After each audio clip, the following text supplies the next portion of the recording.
Web3.tv. All right, what's up, guys? Welcome back to another interview at the Future Blockchain Summit Dubai 2025. I'm Adele, the host. This is day 4. I'm here with Dave from OilXCoin. Dave, how are you doing? Good. Great to be here. Great to be on the show. We are here to educate and learn about all the different exhibitors here. I want to know more about what you do at OilXCoin. So my primary focus is on the strategy side. And that touches things like legal and so forth as well, because in this space, you can't do that without having the other side.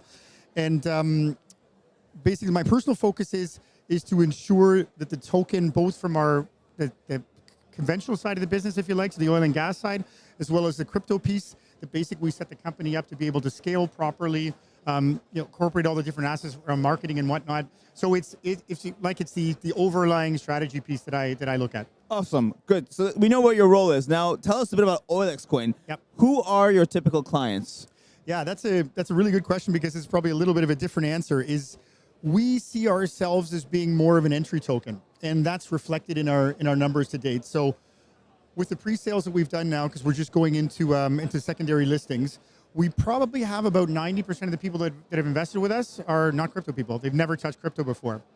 And that's one of the interesting pieces to come back to the oil and gas part, is that I think if you haven't been involved in crypto, who doesn't know about it in the meantime, thank BlackRock and everyone else, but you're looking for that point to go in on. And a lot of people have, psychological challenges, to put it that way, to say, how can this Bitcoin, be worth so much when there is effectively not something behind it. Disclosure, I own Bitcoin, and I think it's a very good thing. Yes. But if you haven't been in this space yet, I think that's why this is the time for RWAs at the end of the day, is that it's a great way for people to enter into the crypto space, because they can have a better chance to understand what that backing is, to call it that. And our underlying asset being oil and gas, right? It's pretty easy. Everybody knows that's not going anywhere quickly. And the microphones that we're using right now are oil and gas byproducts, et cetera, et cetera. So it makes, as I said, from our proof of market, if you want to call it that, is really around that, getting TradFi people who are looking to get into the space that we're an interesting candidate as an entry token. So I got maybe a bit of a controversial question here. Yeah, please. If oil and gas were to die tomorrow, would you still do that? Because let's say if we were to replace it with renewable energy, then there's no need for oil and gas anymore. That's the sort of idea. Yeah. Would that kill your business? No, because it might kill the energy side, but that microphone you're using there is still made from oil and gas byproducts. I know, but let's say if it was not made from that anymore. Oh, well, it's a hypothetical thing. At the end of the day, let's put it this way. Come back to my strategy situation. The oil and gas statistics are that even if all of the targets on the governmental levels and so forth come in, it's still going to increase like by 6% or something by 2032. Don't nail me on those numbers. Right. But the moral of the story is, even with the current targets, it's going to go up. And as I said, that's just primarily the energy piece. So everything else, medicinal products, agricultural products, all those other aspects, that doesn't have anything to do with the energy piece at the end of the day. Right. So as I said, to answer your provocative question, it would be extremely difficult to even have the scenario that there's no need for oil and gas anytime in the foreseeable future. To sustain the world that we live in of seven something billion, it's needed. It's not going anywhere. Hypothetical scenario, if it were to no longer be needed, then that would kill a lot of businesses. Oh, sure. I mean, no questions asked. I mean, the whole world would have a massive problem, because there's so many businesses relying on oil and gas as an underlying product. It's the same thing, if we talk about something like Pax Gold, maybe we'll touch on something like that. Well, if the whole world no longer needs gold, is it going to hurt Pax Gold? Probably, but it's also going to hurt a whole load of other industries. In terms of safe haven assets, yes. Yeah. So at the end of the day, it's no more, in my personal opinion. I know there's a lot of talk around that whole piece because it's so strongly associated with energy.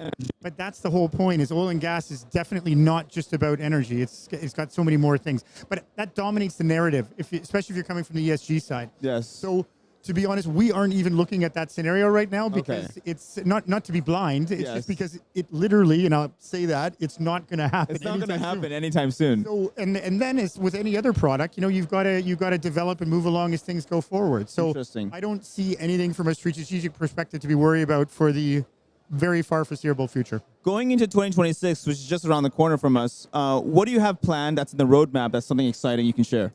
Well, the main thing is secondary listings. Okay. That's a really, really big challenge with security tokens right now.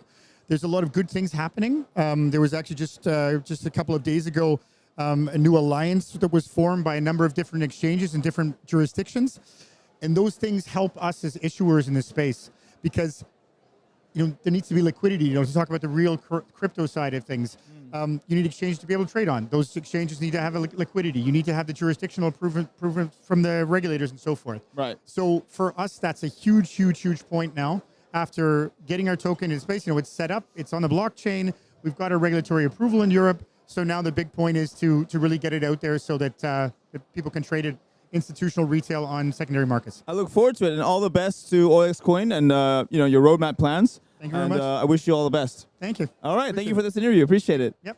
All right, and that is a wrap. Thank you so much for watching. We'll leave all the links in the description. Hope you found this insightful.